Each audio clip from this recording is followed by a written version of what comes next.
Good morning, good evening, depending upon what part of the world you're in. If it's Friday, it's the CEO series where we bring together the most interesting people from across the globe, global leaders, influencers, and disruptors. Today, our guest is world famous crime expert and good friend, Sunny Slaughter.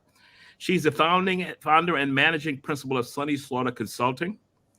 She brings 30 plus years of consultancy and expertise as a TV analyst and a recurring expert on Court TV, Law and Crime Network. She facilitates her signature training called CRIDE for law enforcement leaders across the globe. She uses the term coined lens, language, and law, which is what we'll talk about, as a litigation expert and consultant to opine expert witness reports. She's a fellow at the Morehouse School of Medicine, Satcher Health Leadership Institute, and semifinalist in the Robert Woods Johnson Culture of Human Health Leaders. And with that, I'd like to welcome our guest for this Friday, Sunny Slaughter. How are you? Mr. Ron Thomas, let me take this now. How are you? Look, you know how excited I was, right? To come on here and have a conversation with the Ron Thomas. Woo! That's So the Jim. good to talk to you. That's the Jim Moy influence. I Yeah. think he kind of branded that piece. But you know what? I look at your career, and I've been knowing you from the time on Shree's show. Yeah. That's when we were, got to meet. And I look at where you are today, and I always like to start the show. Walk us through that journey because that's always got to be interesting. You are recognized as one of the top crime experts. You're commenting on many of the most significant crimes, a frequent guest on all the top programs, specifically Court TV, covering the latest high profile cases in the news. Walk us through that journey. So I had an interesting childhood in the sense that when I'm the oldest of three daughters. I come from working class parents. My mother at one time worked for the state police, and she was a private investigator. My father worked for New Jersey Transit. But as the oldest of three daughters, we lived good, but rather simple. And my going into my senior year of high school, I was at Notre Dame High School, and it was expensive. So my parents were trying to figure out how to send my younger siblings to my two sisters to private school and me. And I said, "Oh, I'll just go to public school." Mm. And I had never gone to public school ever. Okay. And but when I went to register, they said the classes were full and it was overcrowding, and I had more than enough credits to graduate, right? So I decided to go. They sent me to night school my senior year of high school to Really? complete, yes, not to complete classes, but you know how you have to be in school for so many hours? I Yeah. just did hours. And then I applied for a full-time job at the New Jersey Division of Gaming Enforcement. And I Wow. got the job. And I worked initially in the word processing pool for about a month or so. And then I saw that there was a job in the front office with the director, who, is the assistant attorney general in that team. And the ladies in the word processing pool said, "Oh no, they've never had anybody Black in that office. No African American has ever worked there. And you're young." And I was like, "Yeah, okay." And I do what I do. I started then, and I applied, and I received the job. So I was the second assistant to the director, and we oversaw the gaming operations for New Jersey, and worked with the Casino Control Commission and the Boxing Commissions. So I got my start very young, very early, and very uniquely, learning how to do indictments. Ooh. I was overseeing all of the casino fires, and it grew. I Mm, was always, as we talked about behind the scenes, I had this love of crime, and I would read yeah. detective magazines and books as a very, very young girl. You know, Yeah. most times parents wouldn't want their kids to read some of the things that I was reading, but my mom, we would talk about it, debate about it. So it is always who I've been, and I think it has evolved. So, Mm, fast forward, everything that I have done in my life and in my career, um, I think was designed for me. I have wow. taken every nugget along the way, all of the breadcrumbs. I Uh, have had great influence, support, and leaders like yourself and others who saw something that I didn't see, yeah. who then invested in my growth, my development, my ability to learn. And they could tolerate the fact that I would say, no, I'm not doing it that way. Okay. Okay. Yeah, I was like, I'm So, not going to. so you brought yourself to whatever situation that was. So when you talked, you and I talked earlier before we got online, and you were talking about the obsession that's growing up with crime magazines. Because I'm always intrigued by people when they get here. What were the building blocks, even if you didn't know that those building blocks were there? But you started talking about the crime magazines and how you would read those and True Detective, and walk us through a little bit of that.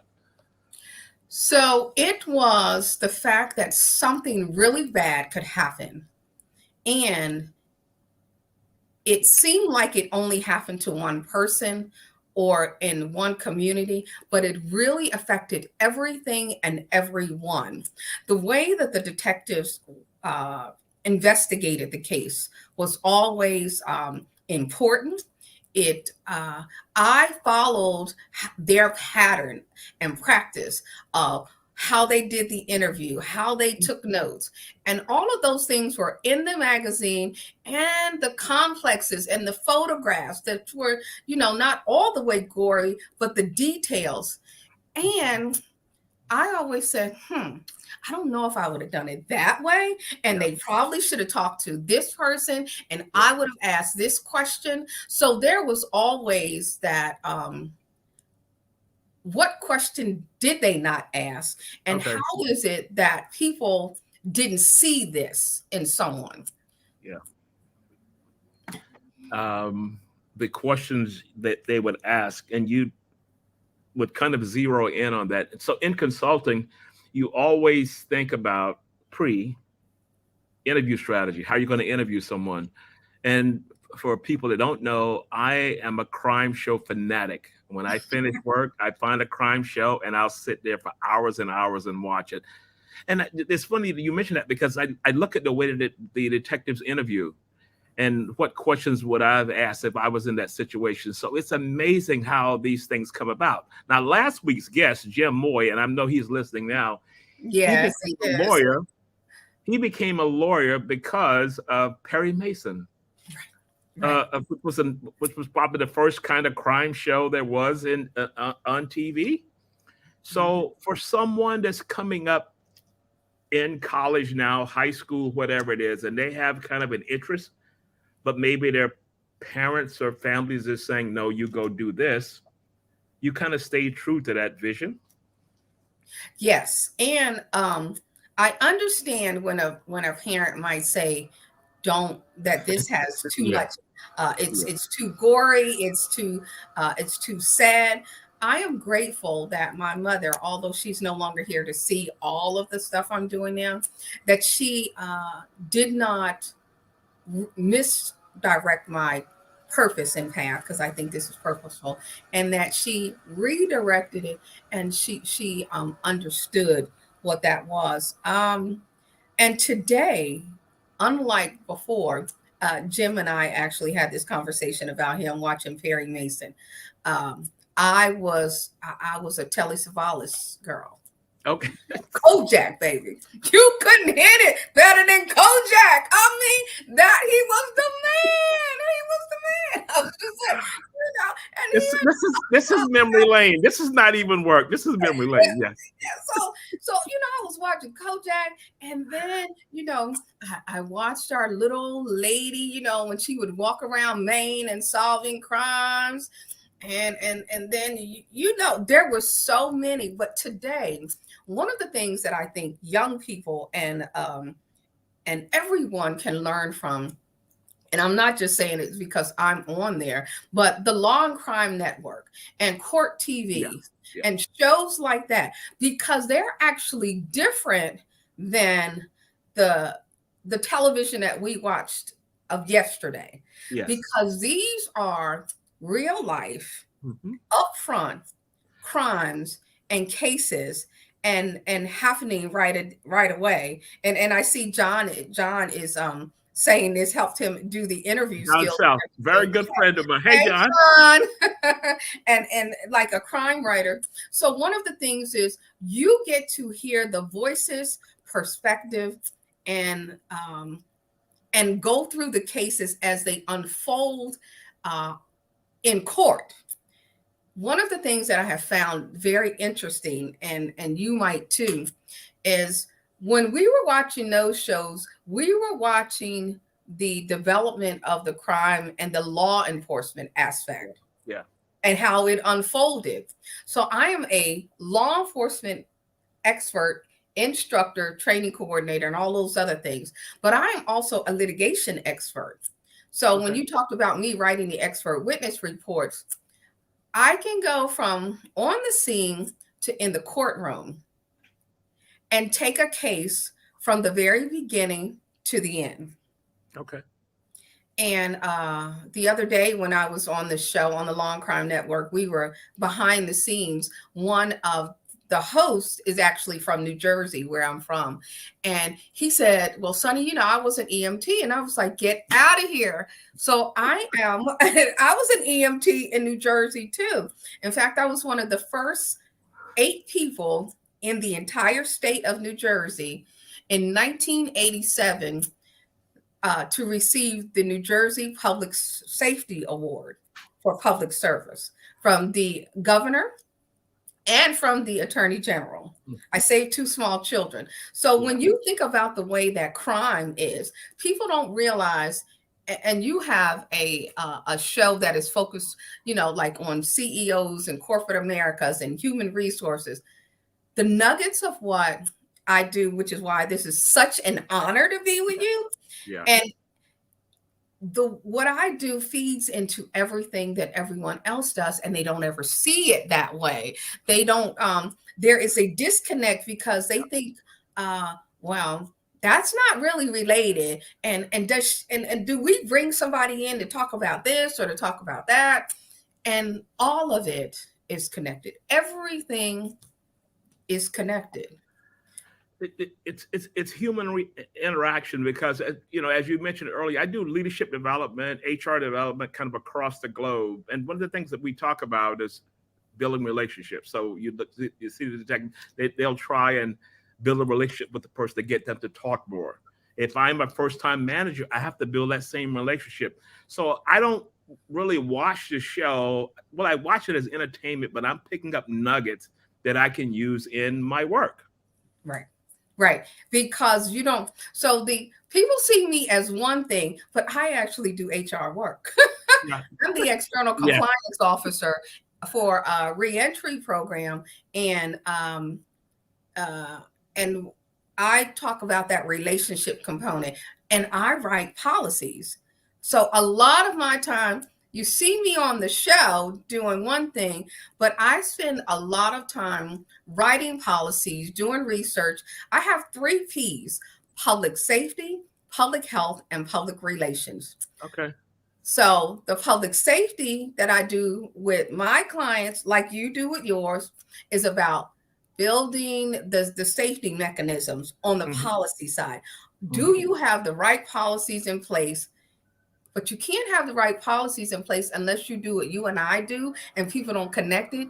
You watch crime shows to be able to ask the right questions, to write policies that are effective regarding people's behavior requires you to be able to do what? ask the right questions. And the right questions are not the questions that everybody else is asking, the questions that people are not asking because they don't think that it's relevant. Yeah. So I'm probably the only person that will watch these shows, and I've got a notepad that I'm making notes. So, Yeah, you anyway, got to do it. yeah. So, but anyway, that's what I do. I want to say hello to Dr. Johnny Parker and Neil. Neil, they run the show Shri on Sunday morning, and he's the guest host. That's how we connected. And my good buddy John Self, who was already a guest, and he's going to come back on again. So let's walk through. So you had this job and that's centered around Atlantic City. Kind of the gaming had just come in and all of that. How do you become a noted crime expert, whereby the CNN and the MSNBCs of the world, which is the crime network, Law and Order, and all those, not Law and Order, Law and Crime, will reach out to you to say, can you come on as a guest? And how do you handle that side of it? So about 2008, I went from, well, I was in Alabama. We were just kind of talking about that too. And I was I did a lot of stuff on crime, domestic and sexual violence. I work with the entities, the statewide entities there. I was always a person that focused on that. But prior to that, the United States Navy, I was a federal women's program coordinator for the United States Navy on the non-appropriated side for the largest naval base, Norfolk, Virginia. Okay. But so all throughout my career, I've been doing things that have to do with this type of work. But in 2008, I became a law enforcement instructor and consultant for the U.S. Department of Homeland Security. I went to a class, and I just went to the class to become a domestic violence instructor. And during the class, so, we were in class in school for a whole week, went to Atlanta and did that and it's the U.S. Department of Homeland Security Federal Law Enforcement Training Center called Flexi, right? And I went to class, we were doing that, and the supervisor in class, Alex Graves, law enforcement, former military man, designed the actual program. So that was a stroke of luck to actually get the person who created the program that have been doing it for DHS all these years. And as we were finishing class, he says, I want to talk to you. And then he pulls me aside and he says, would you be interested in becoming a law enforcement instructor for the program? And I was like, huh? I didn't even know that was even possible. Yeah. Just there trying to, get a little something. And I said, yes. So we talked later.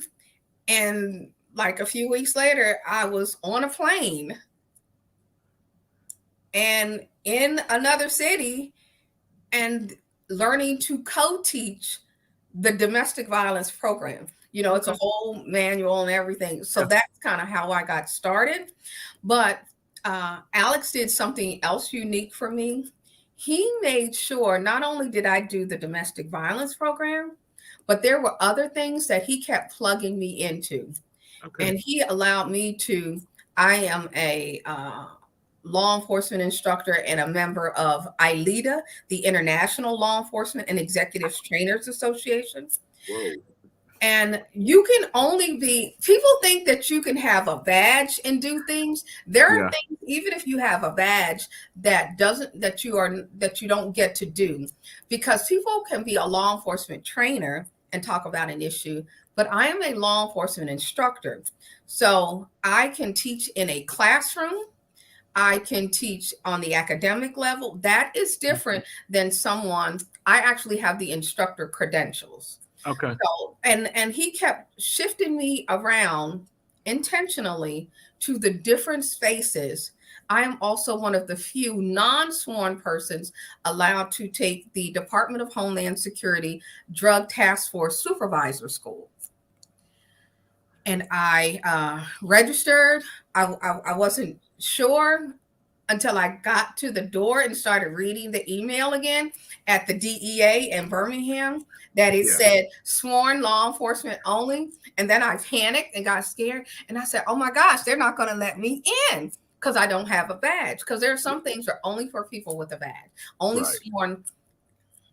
And my police friends, they said, just go in there. Just go in there and tell them who you are. And I was like, that doesn't work, right? And I went in and they were like, who are you? Because these men had testified. The instructors had testified before Congress. This is really heavy stuff. And I can imagine. And they were like, okay, you have to wait down here and over here to the side. And so about 15 minutes or so later, they came back and they said, you can come into the class. My heart dropped and I was like, oh, whoa. Yeah. And I walked into a class of 32 white men. There were no other people of color, no women, and everybody had a badge and they had, they were sharpshooters. They had come from all across the country. This was a heavy, heavy class. And so, I leveled up in the class, though. I got it. Yeah, you know what? Been there, done that. You're the only one there, and you look around and say, "Okay, cool. All right, we'll see how this works out." But the stuff that I read for all of the years, and because I was plugged in different places, when they were talking about things, I really knew the cases.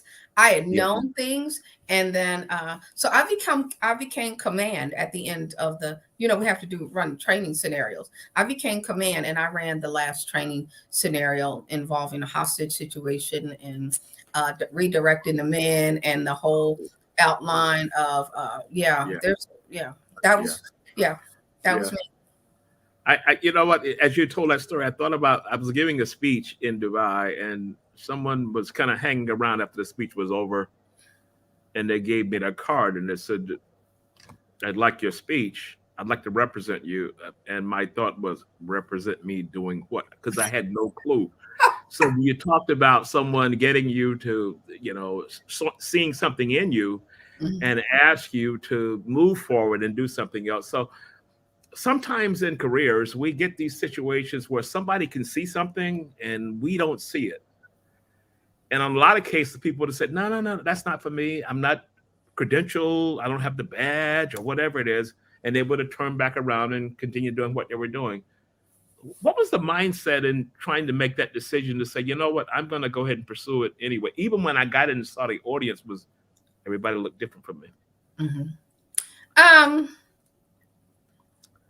There has always been something in me, a little voice that said, you know what? You could actually do that. You could do this. You can. And I believe in being unboxed, unbossed, and unbought, and going against the grain and saying, we have across the world, we have kind of set into motion things where we say it has to be done this way. You have to have this paper. You have to do it this way because that's the way it's always been done. That's how people elevate. That's how people move about the world. And I believe in, I don't know whether it's faith or arrogance. Some people might say it's arrogance. I believe that it's faith, that I am on a path that was designed uniquely for me. And I am not going to be deterred. And even when it's no, the rejection is a part of the plan because I don't know what that other side is going to look like, but I am being purposely redirected and directed in a way that allows others to see and to say, you know what? That is not the only way. And you can do whatever you want to do. When I leave this earth, they're going to say, well done. Because I'm going to do it my way. And it's okay that you mess up and make mistakes because that is how I'm constantly learning. I learn from everyone. I watch your show. I watch you Oh, interview, and I listen to your guests. yeah. And like you're taking notes, and I take notes. I sometimes I take notes in my head. Um, Look at Neil. Neil, I'm Neil, glad you're feeling better. I'm not surprised. Yeah, and Thank you. I believe that you can gather things in ways from folks that you never even imagine is possible. So the impossible is what um, I'm always trying to do, because people want to put you where they want you to be. Yeah. And look, I'm in my own lane. I've been listening to my own music, doing my own things, and folks saying she can't do that. And I'm like, I'm gonna do it. I'm just I'll do it. show you. Yeah, I'll show you. Yeah, yeah, yeah. My father told me something, and I never forget to this day. He said, always ask for everything you want. He said, there's three options. They're going to say no, they're going to say yes, or they say maybe. If it's a maybe, you convince them to yes. If it's a hard no, you still go back 100 times until you can flip them, and it doesn't matter. And I never ever forgot that. So when someone tells me no about something, I'm gonna maneuver and figure out another way. If they tell me maybe my story wasn't strong enough, and I'm gonna come back to them, but I will continually keep anchoring to that. So thank you for bringing that up. So the question I would ask you is that seeing you on all these shows, you're doing this crime. You know, the Murdoch trial is just, I'm obsessed with this. But that's another story.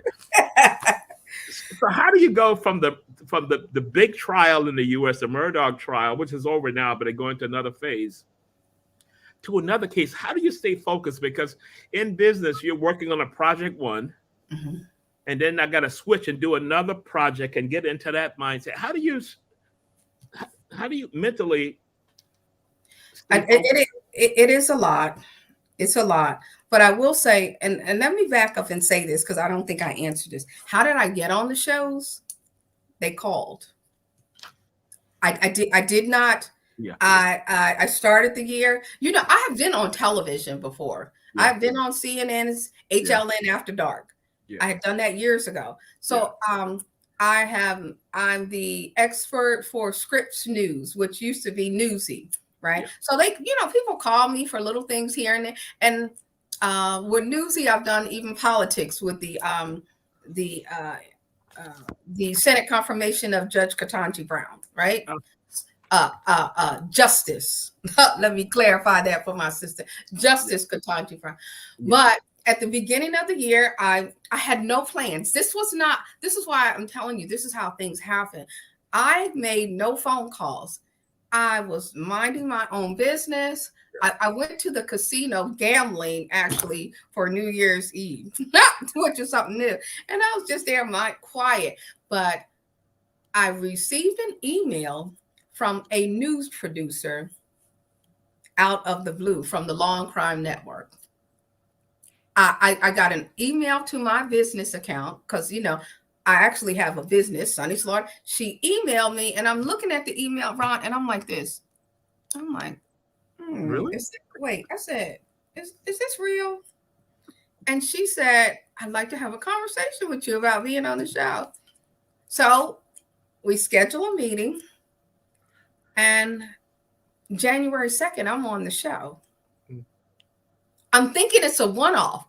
It was breaking news, okay? I was like, it was the Brian Kohlberg, the murder of 4 Idaho students in Moscow. Okay. And then, of course, my little printer is not working. We get the probable cause affidavit 5 minutes before the show is on, and then I can't print it out. And there, she called. I mean, literally, it was an email. And I'm thinking it's a one-off. We get up, I'm on for an hour, and I get off the show because I had done news segments. You know, they're quick. But this was a whole hour. It was breaking news. I was scared, and I said, "Oh my goodness." We get off, and I'm not a makeup. You know, I got my hair done. And okay, something that men don't have to worry about. Yeah, I know. And then we hang up. So, you know, I get off. She sends me a text. Sonny, you were so good. And we're, you know, and then she calls like 15 minutes later, we're wondering, can you come back on for the next hour? Like, can you be ready in 12? I was like, Yeah. yeah, yes, I can put my clothes back on. And I was thinking, oh Lord. And then she called again. Yeah. And then she called again. So I often get a schedule on Friday. Today would be a day that I would get my email from the Law and Crime Network if they want me on, and I've been getting those since January. And then I select the days that I can be on the show. So I make the appearances, and then the cases are whatever. And people think that it's easy to do. It is actually not easy to do because we get a full script of first, what we have to do for the show, preparing, lighting and all of that. And then we get a full lineup of information on the cases that the producers and everyone has worked up. And we have to study. And it is a lot of material. They have from the very beginning of the case down, and a lot of videos, a lot of news articles. It is not easy work. So if anybody thinks, oh yeah, I can do that. Yeah, I was on TV before. I did background stuff, and that is still not easy. And then it just keeps, there's usually 3 cases, but anything happens in a news cycle. So you need to be queued up, ready to go on the 3 cases. And you also need to, I have a television in my office. So you need to be doing the work that you do and following the news as it happens in real time. Yeah. And then Crime Door Television, I got another email. These producers have found me. Yeah. And so, and they just keep, and then Court TV. Yeah. So, and now I'm just starting with the Court TV, but we have conversation about who's the, who's on. And then I'm meeting all of these attorneys and things like, so it is unfolding all on its own. This is not anything that, but 17 years ago, this is what I said I wanted to do. I said it out loud with my girlfriend, who's an attorney, who used to do my PR. And I said, she said, we got to figure out how to make you the subject matter expert for the news. So it all came about. So we have a short video we're going to show, and which gives the guests who's maybe in Middle East and where we're located now, because I'm in Dubai, and give them a sense of what the background of what you're doing. So let's take a look at that video.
I love that video. I think maybe I need to put some music to mine, because that was cool. That was cool. I was doing my little thing over here. Well, you saw me. And I have to do all my own. So I do my own PR. Okay, cool. I create all of my own things, like you. That's amazing, because without a day, no, could not do it. But that's another. And a day is amazing. Yeah. So, what advice would you give to people that's coming out of, say, high school or college that want to go into law enforcement? The brand is not strong, specifically in the U.S. In a lot of instances, it's not. What advice would you give someone that's idealistic and really want to make a difference? So I actually do training nationally and internationally. And when people say law enforcement, I always say in the United States, let me talk about this specifically. There are 18,000 law enforcement agencies and entities. Wow. Okay. And people think law enforcement is the person that is wearing just a uniform. That Yeah. is a patrol officer. But Yeah. in law enforcement, there are very unique nuances and the field. It is the law enforcement profession. It is Hmm. very diverse, it is very broad, and it is very complex. So you have state, federal, and local law enforcement professionals. You have I do a class called Behind the Badge and Behind the Walls. There are law enforcement professionals that you never see because they work behind the walls. Hmm. If law enforcement is a very unique profession, the culture of law enforcement, which is something that I teach, focuses on the history of how law enforcement came to be. Okay. And in that aspect, in the United States of America and everywhere else, there's a lot of racial and complex nuances around those conversations. I teach this class because people coming into profession do not understand what that looks like and why it is very important to understand the profession that Yeah. you are going into from the beginning, and then how you want to do and how you see your career unfolding. So I would always ask someone, why do you want to become a law enforcement professional? Yeah. And I specifically use the term law enforcement professional because I want people to understand that this is a profession. It is very unique. There are so many different things that you can do. You can be a police officer, you can be a patrol officer, you can go up in the rank to become the chief of police. You can also work in the Department of Corrections. That is a part of the law enforcement profession. Okay. You can work for the IRS and be a member of law enforcement. You can work for any number of the 3-letter agencies: the FBI, the CIA, DHS, Homeland Security, DOJ. There are law enforcement professionals. That is a part of the law enforcement profession. So, what is it that you see yourself doing? That is the question I ask. Do you want to engage in the policy side of it? Do you Okay. want to focus on something now, which is really big, the complexes of the internet and strategies and AI development? Do you want to focus on crime? Is there an area of crime? Do you want to focus on crimes against persons, which is what I'm an expert in? So you're thinking about domestic violence, sexual violence, crimes against children, human trafficking and exploitation. A lot of people always say sex trafficking. No, there is the crime of human trafficking and exploitation, crimes against children, missing children. There's so many different things in the profession.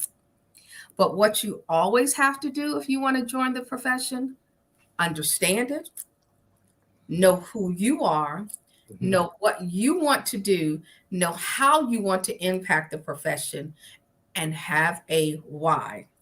Just saying that my family did it is not enough. Okay. Okay. And just having the badge is not enough because there's a whole lot of nuances. So I particularly like the aspect of understanding the history of law enforcement because that gives a totally different vision.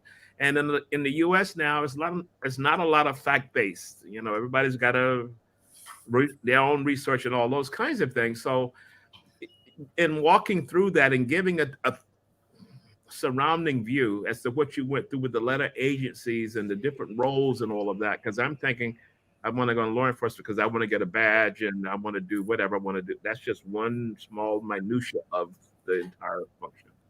And that's actually a dangerous way to think of it Yeah. because currently in the United States of America, the law enforcement profession is have been impacted substantially by not having enough individuals, officers at departments across the country, right? So they are having to increase the incentive through incentivized practices, offering individuals money to come and become a member of an agency. Yeah. So Yeah. police departments. However, you have to remember, if you want to be on the street and working in a unit, okay, you have to pass the background check.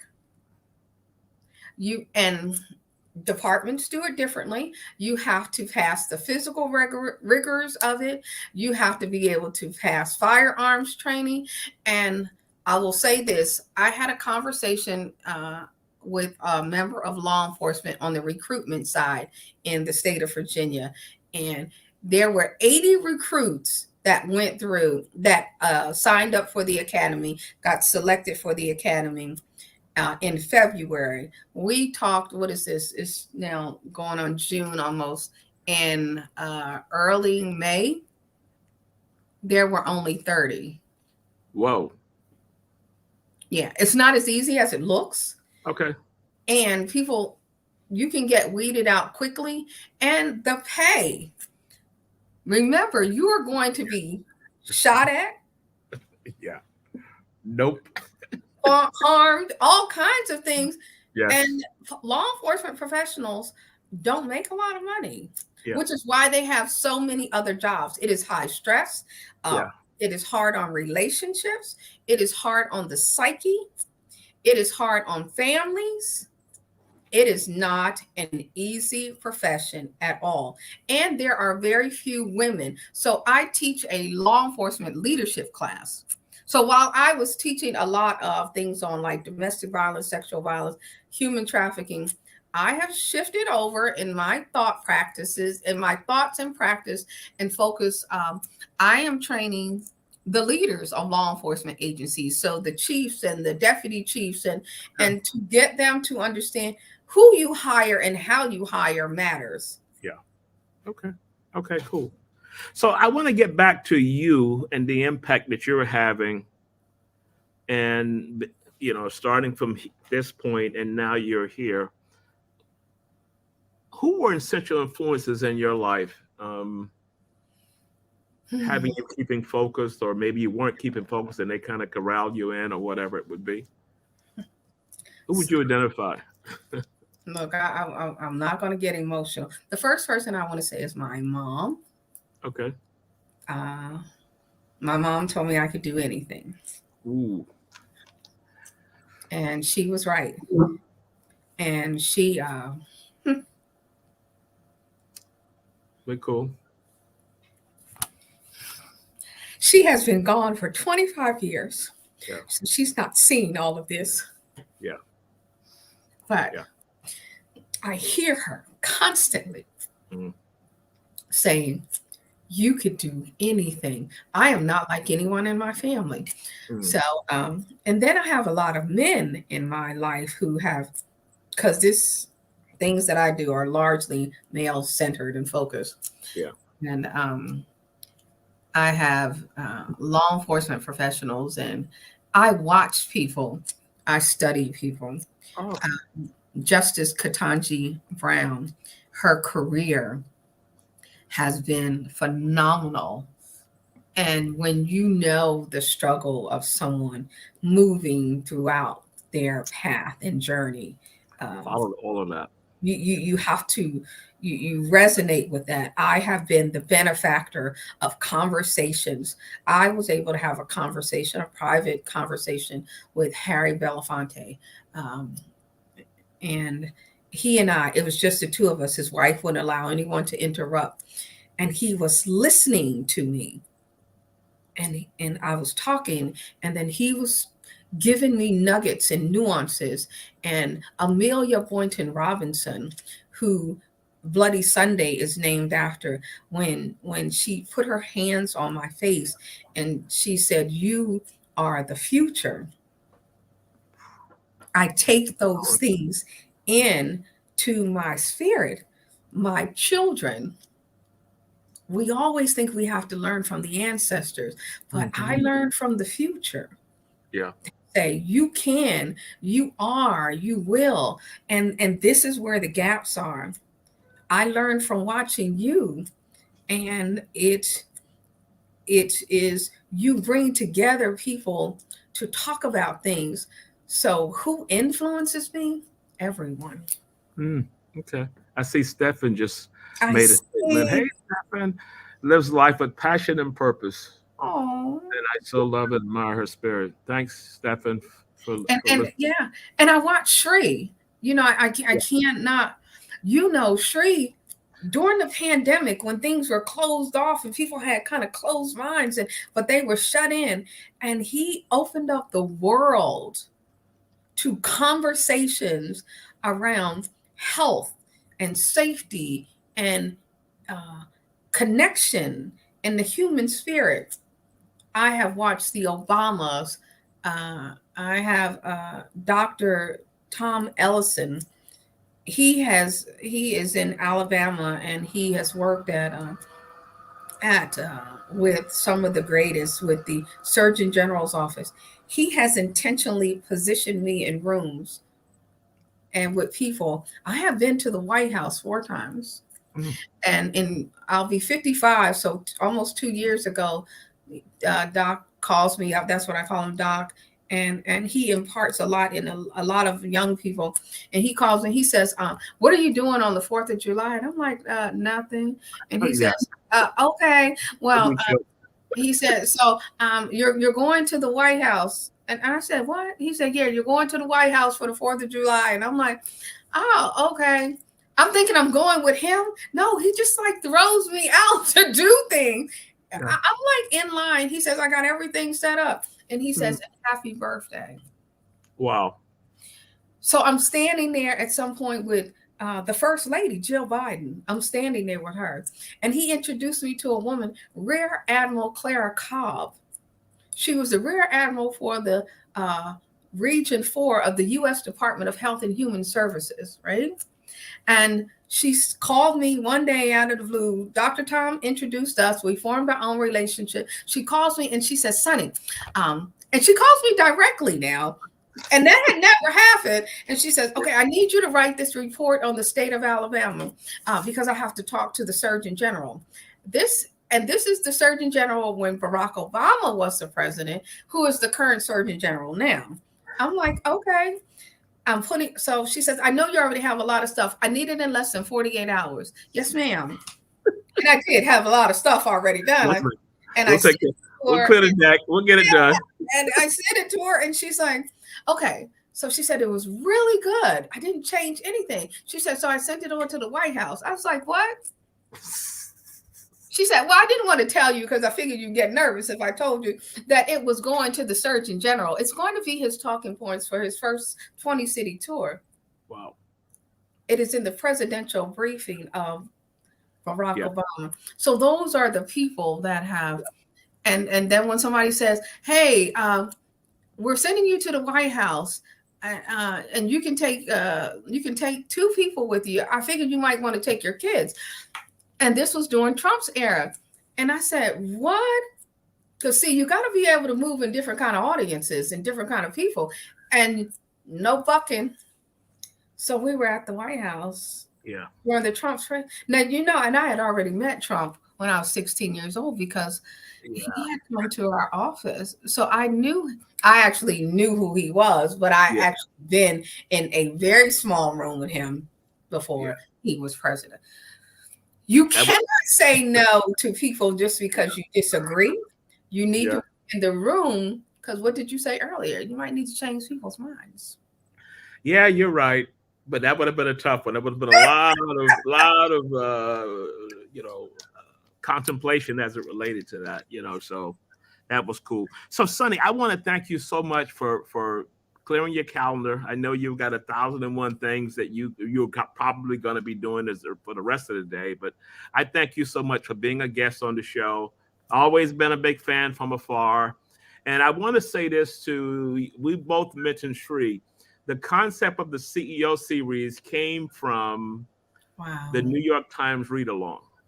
Wow. Because I would sit and watch that, and Ade and I came up with an idea to start the same thing from a different angle somewhat. Mm-hmm. We're not reading anything, but it's more about leaders and their journey. I'm not interested in a lot of the different things about the job you have or the companies, whatever it is, but how do you get to be where you are today? And that's kind of the gist of what we do. So Thank you so much for being a guest. And I want you to kind of hang on as we close out. So, but thank you so much. Thank you.